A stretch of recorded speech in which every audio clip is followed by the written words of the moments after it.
জয় গুরুদেব, জয় রাধারানী। প্রত্যেকেই জেনে গেছেন যে বাংলাদেশের পরিস্থিতি কতটা ভয়ঙ্কর।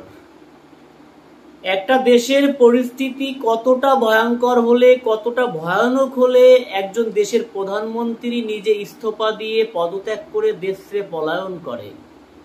একটাবার ভেবে দেখেছেন? একটা বারের জন্য ভেবে দেখেছেন?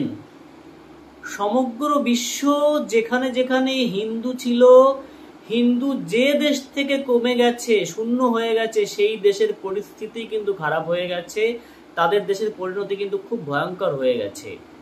আমরা দেখেছি আফগানিস্তানে, দেখেছি পাকিস্তানে, দেখেছি শ্রীলঙ্কায়, এখন দেখলাম বাংলাদেশে।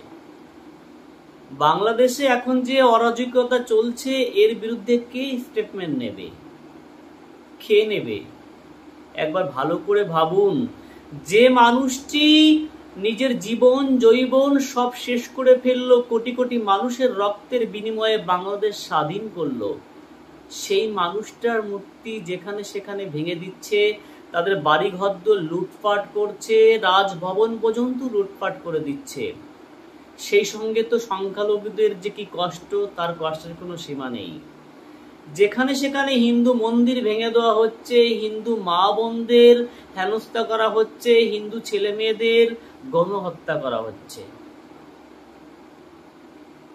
একমাত্র হিন্দু ধর্ম, একমাত্র সনাতন ধর্ম বিশ্বের সমগ্র মানুষের মঙ্গল কামনা করে। সেই সনাতনীরা যেখান থেকে শূন্য হয়ে যাবে, সে দেশে তো অবনতি হবেই, এটা অনিবার্য। হিন্দুরা যারা এখনো বাংলাদেশে রয়েছেন, তারা একবার ভাবুন। শুধু বাংলাদেশের হিন্দুদের ভাবলে হবে না, এই পূর্ব বাংলার যে হিন্দু ভাইরা রয়েছেন, তারাও একটুবার ভাবুন। ৭১-এর সময় যেভাবে আপনারা পালিয়ে এই পশ্চিমবঙ্গে এসেছিলেন, ঠিক সেই রকমই তাণ্ডব চলছে এখন। আজকে পশ্চিমবাংলারও যে অবস্থা, না জানি এই পশ্চিমবাংলার হিন্দুদের আগামী দিন কোথায় যাবে। যারা বাংলাদেশে অবস্থান করছেন, তারা তো একটা আস্থা রাখেন যে পশ্চিম বাংলায় গিয়ে উঠব, কিন্তু এই পশ্চিম বাংলার হিন্দুদের একবার ভেবে দেখা উচিত যে আমরা কোথায় গিয়ে উঠবো এরপরে। হয়তো এখন ভাবছেন না, কিন্তু ১০-১৫ বছর পরে অন্তত ভাবতে হবে যে আমরা এখন কোথায় যাব। সেই সময় কিন্তু আমাদেরও ঘনিয়ে আসছে, সেই সময় কিন্তু আমাদেরও ঘনিয়ে আসছে। অতি শীঘ্রই সাবধান হন, অতি শীঘ্রই আপনারা নিজেরা সচ্চর হন।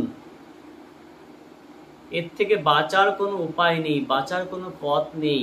খুব শীঘ্রই কিন্তু আমাদের অবনতি হবে, পতন হবে। দেখুন আর মনোপ্রাণ দিয়ে ভাবুন। এই পর্যন্তই। সবাই ভালো থাকুন, সুস্থ থাকুন। জয় গুরুদেব, জয় রাধারানী।